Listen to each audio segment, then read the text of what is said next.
Live Dastak में स्वागत है आपका। मैं हूं कामनी पंडित। आप देख रहे हैं एटीवी न्यूज चैनल। लेते हैं एक छोटा सा ब्रेक के उस पार खबरों का सिलसिला जारी है। कहीं जाइएगा मत, देखते रहिए एटीवी न्यूज चैनल। भारत के एक फैसले से डर के मारे चीन बौखला गया है। भारत ने अरुणाचल प्रदेश में ब्रह्मोस की तैनाती को मंजूरी दे दी है, जिस पर चीन ने ऐतराज जताते हुए इंडिया को चेतावनी दी है। चीन की पीपल्स लिबरेशन आर्मी के मुखपत्र PLA डेली के मुताबिक चीन से लगी सीमा पर इसकी तैनाती से इलाके में स्थायित्व पर नेगेटिव असर पड़ेगा। चीन का ये भी मानना है कि भारत के इस कदम के पीछे टकराव का नजरिया है।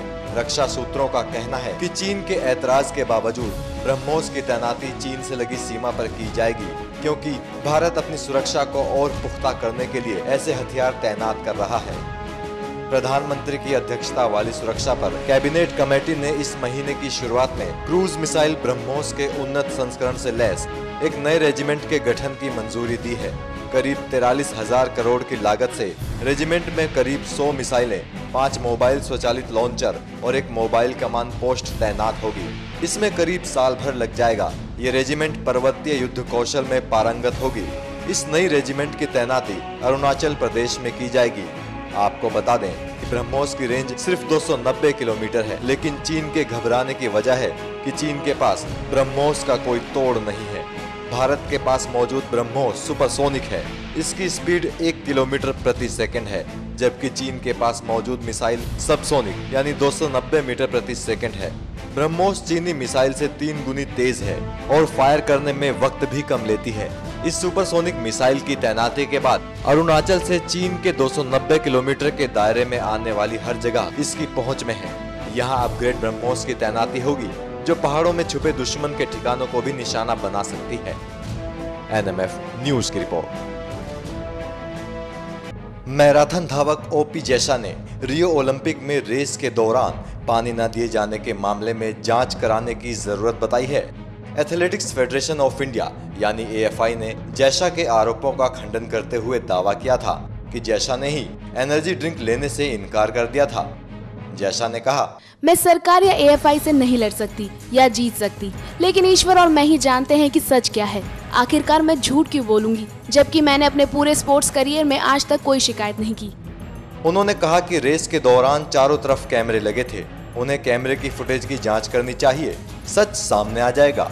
जैशा ने फेडरेशन के दावे पर सवाल खड़े करते हुए कहा कि AFI के अधिकारियों को सच आखिर कैसे पता, जबकि मौके पर वो थे ही नहीं। गौरतलब है कि ओलंपिक में मैराथन इवेंट में भारत का प्रतिनिधित्व कर रही जैशा ने भारत लौटने के बाद कहा था कि रेस के दौरान उन्हें एनर्जी ड्रिंक्स तो छोड़िए, पानी तक नहीं दिया गया। उन्होंने बताया कि रेस पूरी होने के बाद वो 3 घंटों तक बेहोश रही और मर भी सकती थी। हॉस्पिटल में उन्हें कई बोतल ग्लूकोज भी चढ़ाया गया। जैशा के इन आरोपों को नकारते हुए एथलेटिक्स फेडरेशन ऑफ इंडिया ने सोमवार को दावा किया था कि एनर्जी ड्रिंक्स के लिए जैशा और उनके कोच ने ही ये कहते हुए इनकार कर दिया था कि उन्हें इनकी जरूरत नहीं।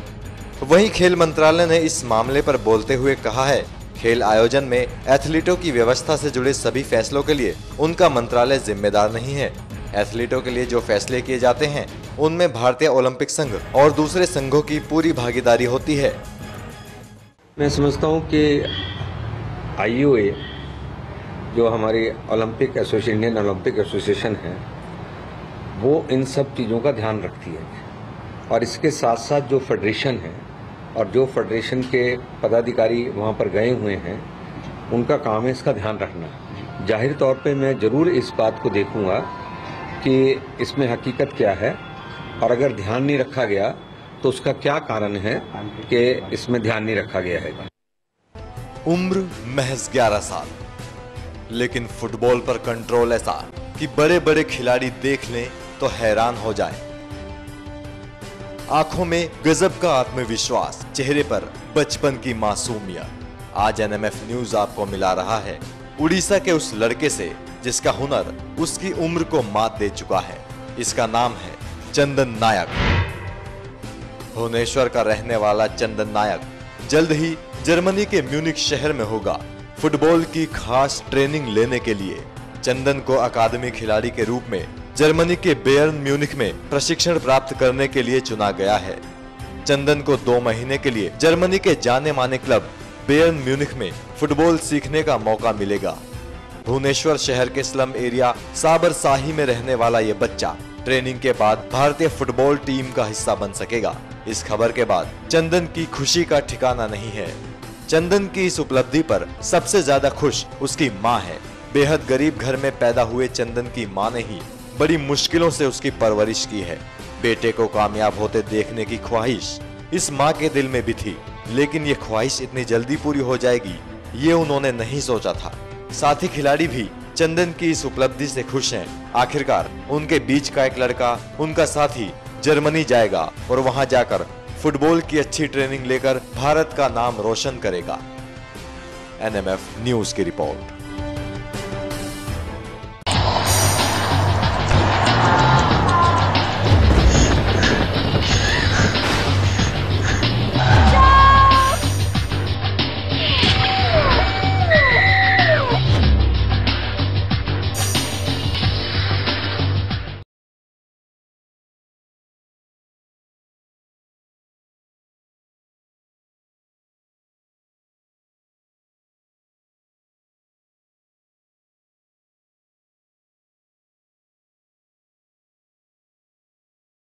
फ्रांस के पूर्व राष्ट्रपति निकोलस सरकोजी वापसी की तैयारी में हैं।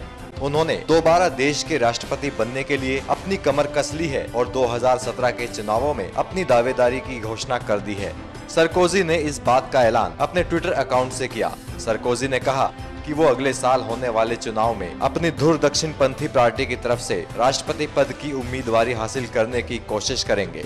सरकोजी ने इस हफ्ते आने वाली अपनी नई किताब टूट पोर ला फ्रांस की प्रस्तावना में लिखा, मैंने राष्ट्रपति पद के लिए 2017 में होने वाले चुनाव में उम्मीदवार बनने का फैसला किया है। गौरतलब है कि 61 साल के पूर्व राष्ट्रपति सरकोजी 5 साल के अपने कार्यकाल के आखिरी सालों में काफी अलोकप्रिय हो गए थे। उस वक्त भी उन्होंने इस शीर्ष पद पर दोबारा आसीन होने की अपनी आकांक्षा नहीं छिपाई थी। उन्होंने एक बार फिर इस उच्च पद पर बैठने की अपनी इच्छा जाहिर कर दी है और 2017 राष्ट्रपति चुनाव के लिए बिगुल बजा दिया है। एनएमएफ न्यूज की रिपोर्ट।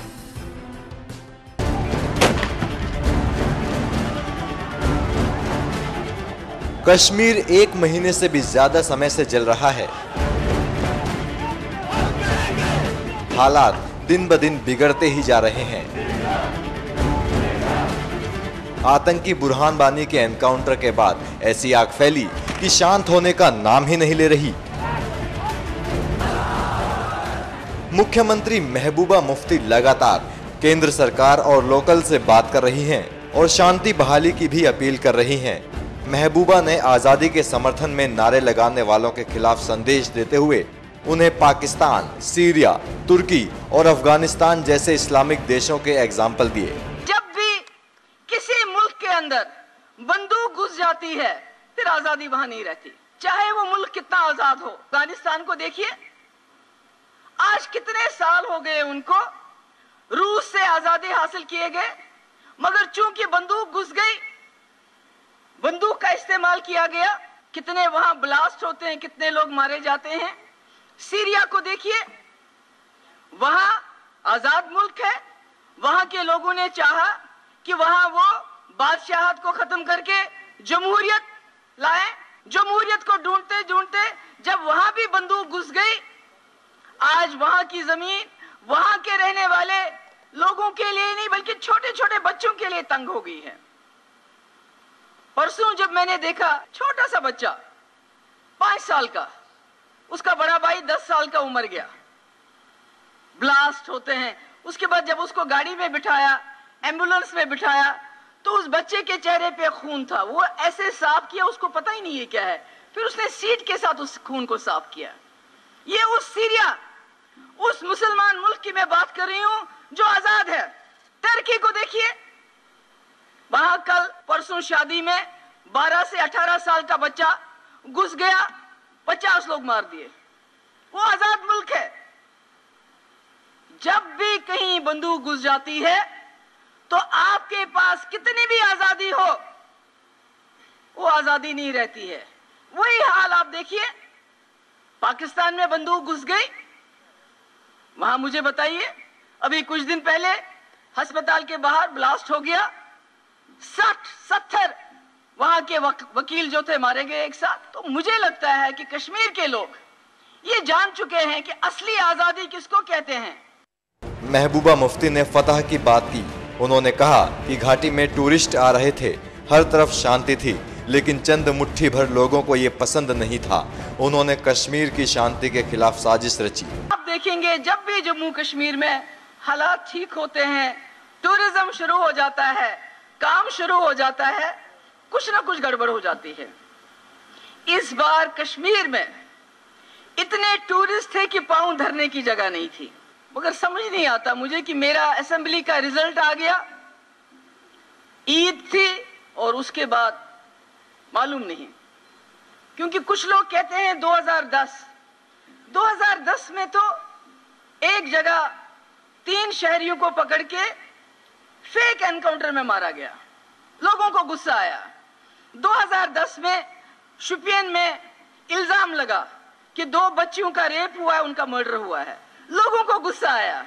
2010 में बच्चे चलते चलते कहीं शेल लगा, लड़का बच्चा मारा गया। मगर आज तो कुछ भी ऐसा नहीं हुआ। आज तो ना कोई खुदा ना खास्ता कोई सिविलियन पकड़ के मारा गया, न किसी बच्ची के साथ जाती हुई। एक एनकाउंटर हुआ किसी इलाके में, 3 मिलिटेंट मारे गए, इसमें तो कोई कसूर नहीं। ये तो पिछले 25 साल से होता आया है। मैं ये बात क्यों कह रही हूं कि तैयारी थी कि कोई भी बहाना मिले हम जम्मू कश्मीर को फिर उसी आग में डाल देंगे जिसमें ये इनका काम होता है। महबूबा ने अलगाववादियों को भी चेतावनी दी और ये भी कहा कि उन्हें प्रदर्शन करना है तो करें, लेकिन बच्चे और महिलाओं को ढाल ना बनाएं। अगर प्रोटेस्ट करना है करो, मगर आप छोटे छोटे बच्चों को लेके पुलिस चौकियों के अंदर पुलिस वालों से बंदूक छीनते हो, उनके ऊपर आप पेट्रोल बम फेंकते हो, आप सीआरपी कैंप में जाते हो और बच्चों को साथ लेके जाते हो, खुद भाग जाते हो। जब लगा कि आपने भीड़ में इतना जोश बढ़ा दिया है, इतने सेंटिमेंट बढ़ा दिए हैं कि अब वो अंदर घुसने ही वाले हैं कैंप के, खुद भाग जाते हैं। और नतीजा ये हुआ, चाहे पैलेट गन चली, चाहे बंदूक चली, छोटे छोटे बच्चे जिनको अपने घर में अपने माँ बाप के पास होना चाहिए था, जिस 10 साल के बच्चे को अपनी माँ के आंचल के नीचे होना चाहिए था, कर्फ्यू के अंदर, इतनी रेस्ट्रिक्शंस के अंदर, उसको थाने में हमला करने के साथ उसको शील्ड बनाया गया। महबूबा मुफ्ती ने कहा कि 95% लोग शांति चाहते हैं, लेकिन सिर्फ 5% लोगों की वजह से ये 95% लोग भी पिस रहे हैं। अब दिल में ये मलाल न रखें कि कश्मीरी लोग ऐसे हैं। कश्मीरी लोग ऐसे नहीं हैं। कश्मीरी लोग तो वो हैं कि जब उनको लगा श्रीनगर में, कश्मीर में, गांव में हमारा बच्चा सेफ नहीं है, ये स्कूल नहीं जा सकता है, उन्होंने अपने लखते जिगर को मुल्क के कोने कोने में भेज दिया। तो इससे बड़ा भरोसा क्या हो सकता है?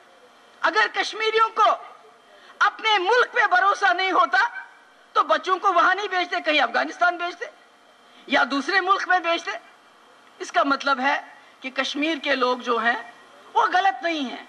हाँ, मुट्ठी भर लोग ऐसे हैं जो मौके की ताक में रहते। इसलिए मेरी गुजारिश है दिल्ली में जो हमारी सरकार है उनसे भी कि आप कश्मीर के लोगों को एक ही नजरिए से मत देखिए। इस वक्त 95% लोग अपने बच्चों को स्कूल भेजना चाहते हैं, अपना काम करना चाहते हैं, अपना रोजगार कमाना चाहते हैं। 5% लोगों के लिए 95% कश्मीरियों को सजा नहीं देनी है। महबूबा मुफ्ती ने अपने भाषण में जम्मू के लोगों की तारीफ की और कहा कि मुश्किल हालात में जम्मू के लोगों ने अमन बनाए रखा, ये सबसे बड़ी देशभक्ति है। ये जो मुट्ठी भर लोग, चाहे वहां हो चाहे यहां हो, जो अफरा तफरी फैलाना चाहते हैं, ये जम्मू कश्मीर नहीं है। जम्मू कश्मीर वो औरत है जिसने पहलगाम के रास्ते में जब उसको लगा कुछ बच्चे जो वहां सिक्योरिटी फोर्सेस हैं, वो वहां जो लंगर था, लंगर में यात्री बैठे थे, उन सिक्योरिटी फोर्सेस के पास हो गए उनको पथराव करने के लिए। तो उस औरत ने सामने खड़े होकर उन लड़कों को रोका, कहा पहले मुझे मारो, उसके बाद अब लंगर की तरफ जाओ। जब यात्रियों का एक्सीडेंट हुआ बिजबिहाड़ा में, तो वहां के लोगों ने उन्हें उठा के अपने घरों में लेके गए। इसी तरह जब यहां भी जम्मू में बहुत कोशिश की गई, रोड में, सड़क में, नेशनल हाईवे में कभी कभी बहुत ज्यादा प्रोवोकेशन भी किया गया, कोई झंडा उठाया गया दूसरे रंग का। मगर मैं ये कहना चाहती हूं जम्मू के लोगों को, खासकर यहां के हिंदू भाइयों को, आपने असली जिसको कहते हैं नेशनलिज्म, नेशनलिज्म पत्थर का जवाब पत्थर से नहीं होता है। नेशनलिज्म स्लोगन का जवाब स्लोगन से नहीं होता है, बल्कि नेशनलिज्म होता है कि जब आप अपनी चुप से अपने देश की खिदमत करो, और वो आपने इस बार दिखा दिया। जो अनासिर हैं, इस किस्म के गलत लोग हैं, उन्हीं बच्चों को, उन्हीं मेरे बच्चों को, उन्हीं हमारे लखते जिगरों को इन्होंने शील्ड बना के अपने आगे कैंपों के अंदर डाल दिया, पुलिस स्टेशन के अंदर हमला करवाया, उनसे पत्थर फेंकवाए। नतीजा ये हो गया कि आज तकरीबन 60 से ऊपर जवान, जिसमें बच्चे थे, मारे गए, हजारों की तादाद में जख्मी हो गए, जिसमें बहुत बड़ी तादाद जख्मियों में पुलिस और सिक्योरिटी फोर्सेस की है। जिससे यह अंदाजा होता है कि कितना कोशिश की सिक्योरिटी फोर्सेस और पुलिस ने कि सब्र किया जाए, पत्थर मारा, कोशिश की, मगर जब आप कैंप के अंदर घुसोगे, पुलिस से बंदूकें छीनोगे, तो उसके बाद वो जो पुलिस वाला होता है या सीआरपी वाला होता है, उसको लगता है मैं मर जाऊंगा, क्योंकि कई जगह कैंप्स में घुस के आग लगाने की कोशिश की गई। ये नहीं होना चाहिए था। महबूबा मुफ्ती की स्पीच वोट मांगने के लिए नहीं, बल्कि कश्मीर को वापस मुख्य धारा से जोड़ने के लिए थी। और महबूबा ने जो कहा, उस रास्ते कश्मीर में अमन जरूर कायम होगा। मुझे लगता है कि कश्मीर के लोग एनएमएफ न्यूज की रिपोर्ट। इन हथियारों और गोला बारूद को देखकर आप अंदाजा लगा सकते हैं कि आतंकी किस तरीके से कश्मीर को दहलाना चाहते हैं। आतंकी चाहते नहीं कि कश्मीर में अमन चैन बहाल हो, तभी तो बारामूला के जंगलों में भारी मात्रा में हथियार बरामद किए गए हैं, जिनमें एक मोर्टार, 25 मोर्टार बम, 10 ग्रेनेड, 2 AK-47 की मैगजीन और एक वायरलेस सेट शामिल हैं। जम्मू कश्मीर के बारामूला जिले में सुरक्षा बलों ने सोमवार को एक आतंकी ठिकाने का भंडाफोड़ किया है। सेना की 46 राष्ट्रीय राइफल और राज्य पुलिस की स्पेशल ऑपरेशन ग्रुप के ज्वाइंट ऑपरेशन में इस ठिकाने का खुलासा हुआ है। सुरक्षा बलों ने सूचना मिलने के बाद इस इलाके में सर्च ऑपरेशन शुरू किया था। इस दौरान उन्हें बड़ी कामयाबी मिली और एक आतंकी ठिकाने का पता चला। यहाँ से भारी मात्रा में हथियार और गोला बारूद भी बरामद हुआ है। एहतियात के तौर पर सुरक्षा कड़ी कर दी गई है। सर्च ऑपरेशन आगे भी जारी रहेगा। ये तस्वीर जहां एक और आतंकियों के मंसूबों पर पानी फेर रही है, तो वहीं हमें अपने जवानों पर भी नाज हो रहा है, जिन्होंने इतनी बड़ी साजिश को नाकाम कर दिया है। एनएमएफ न्यूज की रिपोर्ट। रुपए प्रति हेक्टेयर के हिसाब से मुआवजे का ऐलान किया है। दिल्ली और देश भर के राज्यों में अपने विज्ञापन पर सबसे ज्यादा पैसे खर्च करने वाली आम आदमी पार्टी की सरकार अब चुनाव लड़ने के लिए लोगों से पैसा मांग रही है, जबकि अरविंद केजरीवाल ने अपनी पार्टी के काम का विज्ञापन हर उस राज्य में किया जहां विधानसभा चुनाव होने हैं। दिल्ली के मुख्यमंत्री गोवा में पार्टी के विधानसभा चुनाव लड़ने के लिए जनता से पैसे मांगते दिखे। उन्होंने कहा कि उनके पास पैसे नहीं हैं चुनाव लड़ने के लिए। हमारे पास चुनाव लड़ने के लिए पैसे नहीं है। कई लोगों को यकीन नहीं होता कि 1.5 साल हो गया मुख्यमंत्री बने हुए, अब तक कितने तो कमाई लिए होंगे। मैंने धेला नहीं कमाया, एक पैसा नहीं कमाया, and my bank account is the biggest testimony to that. मेरे बैंक अकाउंट में भी पैसे नहीं है और हमारी पार्टी के बैंक अकाउंट में भी पैसे नहीं है। बहुत आसान था हमारे लिए पैसे कमाना। पीडब्ल्यूडी हमारा है, उसी को बोल देते कि जितने कॉन्ट्रैक्ट है हर कॉन्ट्रैक्ट में 10% पार्टी फंड में जाना चाहिए। आज हमारे देश में ईमानदारी की परिभाषा भी यही हो गई है कि पार्टी फंड में पैसा लो तो लोग कहते हैं बेईमानी नहीं है, वो तो चलता है, अपने लिए नहीं लेना चाहिए। अगर पार्टी फंड में पैसा लो वो भी बेईमानी है, क्योंकि अगर 2 करोड़ की सड़क बननी है उसमें 10% आपने पार्टी फंड में ले लिया, 20 लाख रुपए तो आपकी सड़क उतनी खराब बनी ना, उतनी महंगी बनी, उतनी खराब बनी। तो हम पार्टी फंड में भी एक पैसा नहीं लिया हम लोगों ने। आज हमारे पास पैसा नहीं है चुनाव लड़ने के लिए। तो सुना आपने, जिस पार्टी ने विज्ञापन पर सबसे ज्यादा खर्च किया उसके पास अब चुनाव लड़ने के लिए पैसे नहीं हैं। सुनिए जरा कांग्रेस ने जब इस मुद्दे पर आम आदमी पार्टी को घेरा। कहते हैं कि उनके पास पैसा नहीं है। विडंबना ये है कि इश्तिहारों के ऊपर दिल्ली सरकार का जो बजट है वो भारत सरकार के 2013-14 के बजट से 5 गुना ज्यादा है। भारत सरकार का 2013-14 में 186 करोड़ रुपया बजट था पूरे देश के लिए, और इनका महज दिल्ली के लिए 526 करोड़ रुपए का बजट है। तो जब आप सरकारी तंत्र का दुरुपयोग कर रहे हो चुनाव लड़ने के लिए, तो फिर आपको पैसे की क्या जरूरत? केजरीवाल ने यह भी माना कि गोवा में चुनावी भिड़ंत बीजेपी और आप के बीच में है, इसके लिए जनता कांग्रेस को वोट देकर बर्बाद ना करे अपना vote. Congress is nowhere. So I want to make an appeal to the people of Goa, don't waste your vote by voting for Congress. अपना वोट बर्बाद मत करो, नहीं तो बट जाएगा आपका वोट।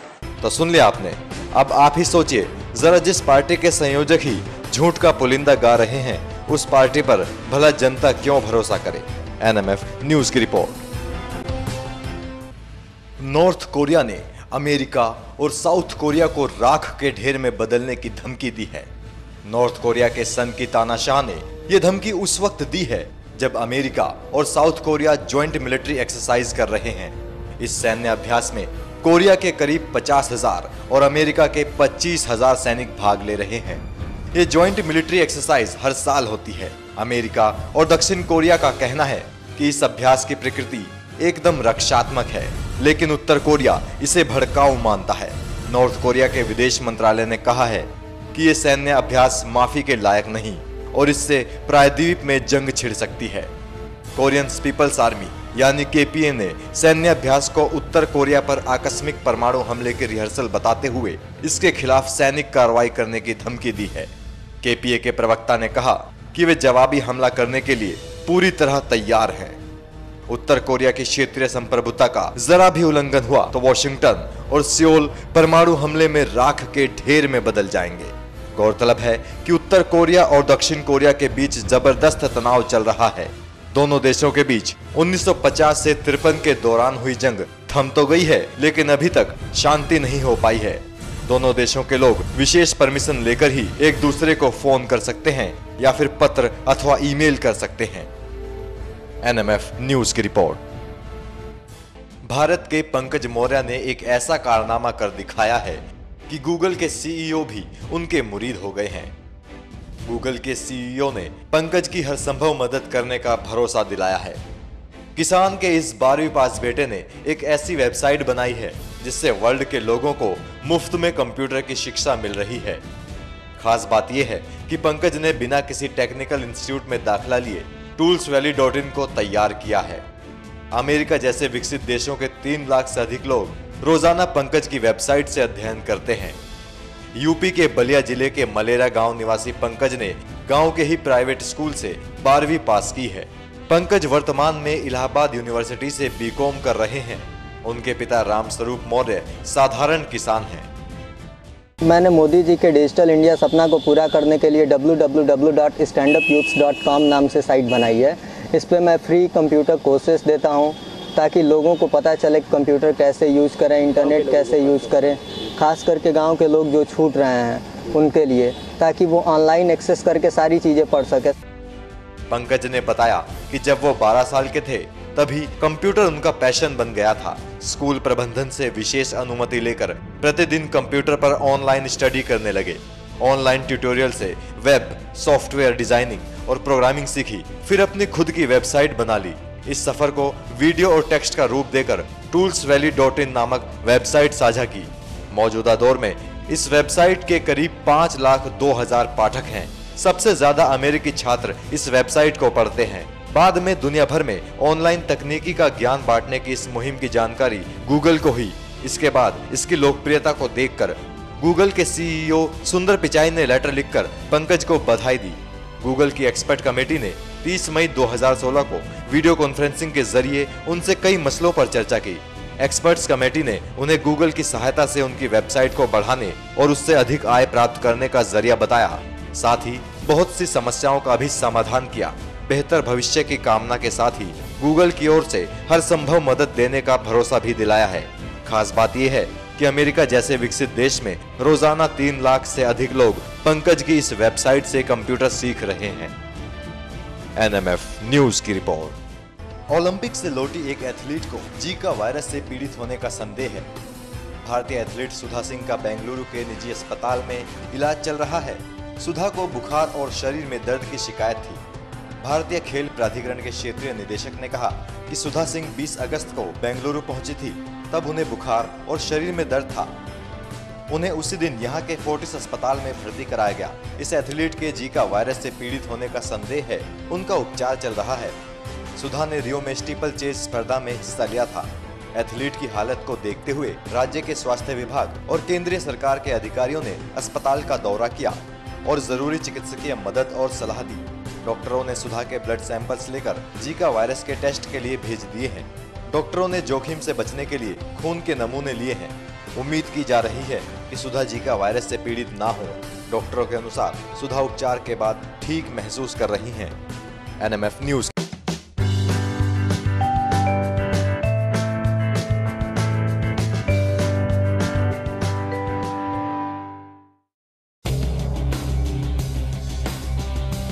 पॉपुलर टीवी शो साथ निभाना साथिया की एक्ट्रेस के साथ छेड़छाड़ का मामला सामने आया है। स्टार प्लस पर आने वाले इस शो में नैया का किरदार निभाने वाली प्रतिभा तिवारी ने इस मामले में FIR भी दर्ज कराई है। ये घटना मुंबई की है, जहां शराब के नशे में धुत एक आदमी ने उनसे बुरा बर्ताव किया। घटना के वक्त प्रतिभा अपने हेयर ड्रेसर के साथ कांदिवली हाईवे से गुजर रही थी। प्रतिभा ने बताया कि वो अपने एक दोस्त का इंतजार कर रहे थे। इसी समय उस शख्स ने आकर उनसे बात करने की कोशिश की। इस दौरान उसने कुछ अभद्र व्यवहार किया। प्रतिभा उसे सीधे पास के पुलिस स्टेशन ले गई और FIR दर्ज कराई। इसके बाद एक अखबार से बातचीत करते हुए एक्ट्रेस ने कहा, दूसरी महिलाओं को भी इस तरह की हालत में ऐसा ही करना चाहिए। यह हैरानी की बात है कि शहर की इतनी बिजी सड़क पर इस तरह की घटना हुई। आपको बता दें कि प्रतिभा को पहली बार पहचान टीवी सीरियल तुझसे नाराज नहीं जिंदगी से मिली थी। वो स्टार पर आने वाले शो बदतमीज दिल में भी नजर आई थी। इसके साथ ही उन्होंने कुछ कमर्शियल एड्स भी किए थे। फिलहाल प्रतिभा साथ निभाना साथिया सीरियल में नैया का रोल कर रही हैं। ये किरदार नेगेटिव शेड का है। साथ निभाना साथिया सीरियल स्टार प्लस का सबसे लंबा चलने वाला शो है।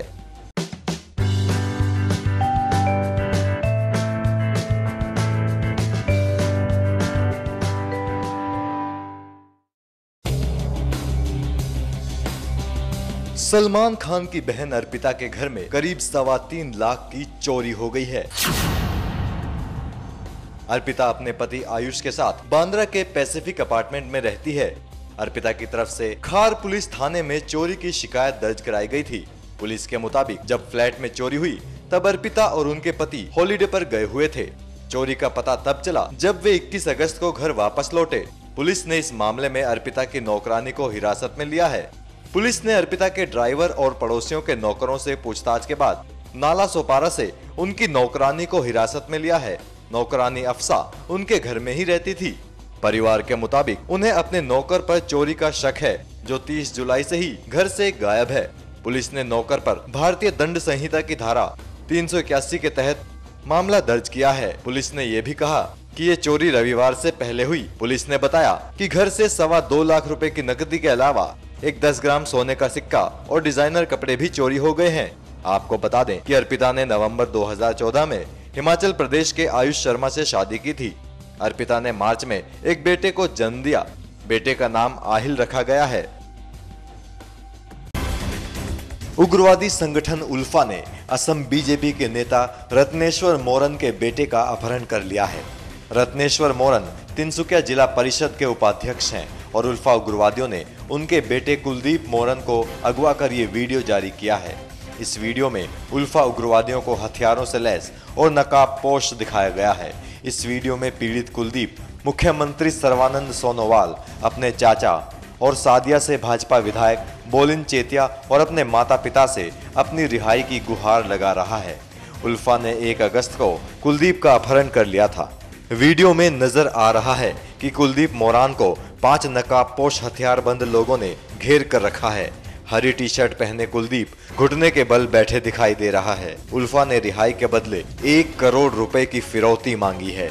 असम के मुख्यमंत्री सोनोवाल ने अपहरणकर्ताओं से मानवीय आधार पर उसे छोड़ने की अपील की है। उन्होंने कहा, मैं अपहरणकर्ताओं से अपील करता हूं कि मानवीय भाव दिखाते हुए लड़के को छोड़ दें। हमारी सरकार का मानना है कि हिंसा से कुछ हासिल नहीं होगा और हम शांति प्रक्रिया के लिए प्रतिबद्ध हैं। NMF न्यूज की रिपोर्ट। कटरा से वैष्णो देवी का रास्ता पहले 2 घंटे का होता था, लेकिन 3 टनल की बदौलत अब ये बमुश्किल 40 मिनट का रह जाएगा। अभी लोग कम आ रहे हैं, पर महज 1.5 महीने बाद नवरात्र शुरू हो जाएंगे। इसलिए वैष्णो देवी तक जाने वाले नए रास्ते पर काम जोर शोर से चल रहा है। 7 किलोमीटर लंबा ये रास्ता बालिनी ब्रिज से अर्धकुंवारी को जोड़ेगा। चेकिंग पॉइंट और शेड का काम होते ही इसे श्रद्धालुओं के लिए खोल दिया जाएगा। श्रद्धालुओं में 80% पैदल यात्रा करते हैं, बाकी 6% हेलीकॉप्टर से और 14% घोड़े पालकी से। नया रास्ता सिर्फ पैदल यात्रियों के लिए होगा। यहाँ घोड़ा पालकी बैन रहेंगे। जो है कटरा से एक अल्टरनेट रोड हो जाएगा अर्धकुंवारी तक, और इससे जो है काफ़ी यात्रियों को फ़ायदा होगा। एक तो जो कंजेशन है ट्रैक पे, स्पेशली जब यात्रा काफ़ी हो जाती है तो काफ़ी कंजेशन हो जाती है, लोगों को कंधे से कंधे लड़ते हैं, तो वो जो है उसमें काफ़ी सहूलियत हो जाएगी यात्री को। दूसरी चीज़ कि जो बहुत से यात्रियों की डिमांड है कि जो है घोड़ों से अलग एक रास्ता ऐसा हो जिस पे कि वो अगर घोड़े के साथ ना चलना चाहें तो वो आराम से चल सकते हैं, तो वो भी उनको फ़ायदा होगा। देखिए, अभी उस ट्रैक पे कुछ बिल्डिंग्स का काम बाकी है, जैसे कि अभी जो उस पर भोजनालयाज़ हैं उसका काम चल रहा है, जो ऑफिस हैं लगने हैं, फ्रिस्किंग पॉइंट्स हैं उनका काम चल रहा है, और जो मेजर काम अभी बाकी है वो है अभी शेल्टर शेड्स बनाने का, क्योंकि जब तक उस पर रेन शेल्टर शेड्स नहीं होगा यात्रियों को उस पर नहीं भेजा जा सकता। तो एक मेजर काम अभी बाकी है, तो उसके ख़त्म होने के बाद ही बोर्ड ये डिसीजन लेगा कि उसको कब जो है उसको खोला जाएगा। पुराने रास्ते की तुलना में नया रास्ता सिर्फ 500 मीटर छोटा होगा, लेकिन सुविधाएं कई मिलेंगी। रूट इतना चौड़ा होगा कि इमरजेंसी में एम्बुलेंस भी आसानी से आ जा सके। सबसे खास बात यह होगी कि रूट शुरू होने के बाद यात्री बाण गंगा से अर्धकुंवारी और हाथी मत्था की खड़ी और कठिन चढ़ाई से बच जाएंगे। इतना ही नहीं, जमीन पर एंटी स्किड स्टाइल भी लगाई जा रही हैं। स्लोप स्टेबलाइजेशन टेक्नोलॉजी का भी इस्तेमाल किया गया है ताकि चढ़ाई सरल रहे। अगले साल कटरा से भवन तक सामान ले जाने वाला रोपवे और भवन से भैरव घाटी तक पैसेंजर ले जाने वाला रोपवे भी शुरू हो जाएगा। अभी घोड़े से सामान भेजा जाता है। रोपवे बनने के बाद हर घंटे भवन से 800 लोगों को भैरव घाट पहुंचाया जा सकेगा। मौजूदा रास्ता बाण गंगा से अर्धकुंवारी तक जाता है। वहां से 2 रास्ते निकलते हैं। पहला हाथी मत्था होते हुए भवन तक जाता है, यहाँ खड़ी चढ़ाई है। दूसरा हिमकोटी से भवन जाता है। नया रास्ता बालिनी ब्रिज से तारकोट गांव होते हुए अर्धकुंवारी पहुंचाएगा। इस रास्ते से हिमकोटी होते हुए भी भवन तक जाया जा सकता है। इसमें घोड़े पालकी नहीं चलेंगे, मतलब इस बार नवरात्र में आप आराम से चलते जाइए और जय माता दी बोलते जाइए। NMF न्यूज की रिपोर्ट।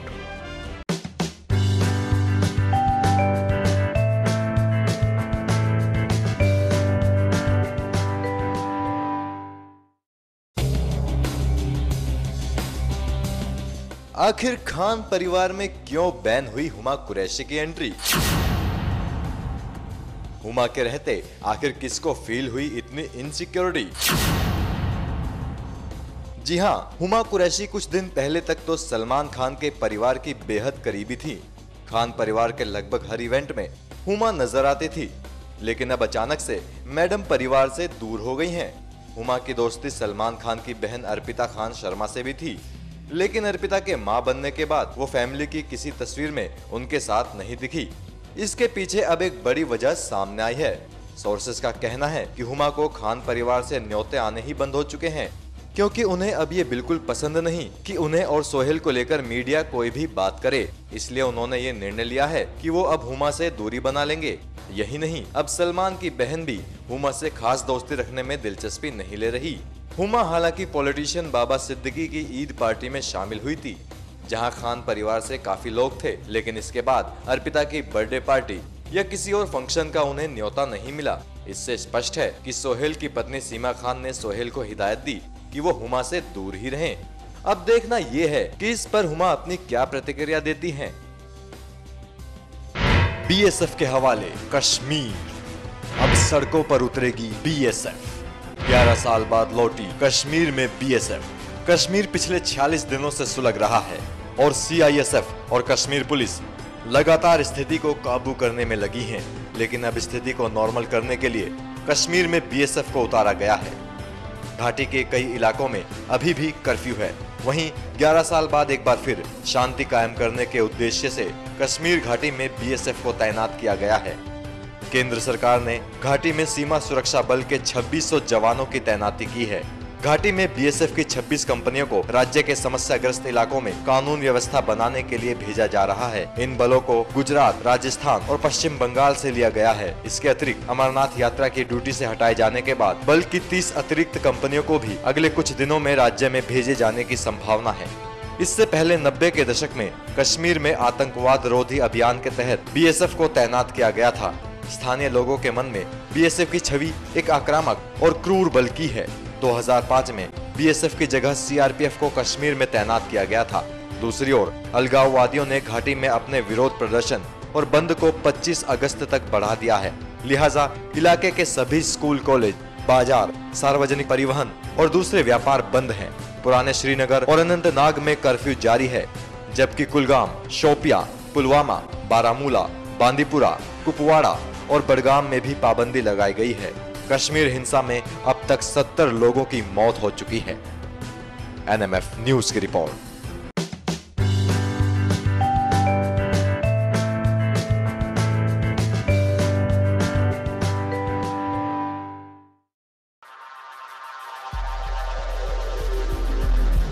जब से रानी मुखर्जी मां बनी है, तब से उनकी पब्लिक अपीयरेंस ना के बराबर हो गई है। पिछले साल उन्होंने बेटी अदीरा को जन्म दिया था, मगर लगता है वो मीडिया और पब्लिक से अपनी बेटी को दूर ही रखना चाहती हैं। वो इस बात का भी पूरा ख्याल रखती हैं कि अदीरा की कोई फोटो भी लीक ना हो। हालांकि हाल ही में रानी रात 11:30 बजे इंटरनेशनल एयरपोर्ट में अपनी बेटी को गोद लिए नजर आई और फोटोग्राफर ने उन्हें कैमरे में कैद कर लिया। सोशल मीडिया के जरिए तस्वीर सामने आई है, लेकिन ये फोटोज धुंधली हैं। वैसे इस दौरान रानी मुखर्जी फोटोग्राफर्स पर चिल्ला पड़ी और कहने लगी कि वो क्लिक ना करें, मगर कोई भी ये मौका चूकना नहीं चाहता था। आपको बता दें कि इससे पहले रानी की बेटी अदीरा उस वक्त चर्चा में आई थी जब उसकी पहली तस्वीर सामने आने का दावा किया गया था। हालांकि बाद में रानी ने साफ कहा कि वो तस्वीर उनकी बेटी अदीरा की नहीं है। खैर, अब जाकर वो कैमरे में कैद हो पाई तो तस्वीर क्लियर नहीं है, मतलब फैंस को कुछ और इंतजार करना पड़ेगा।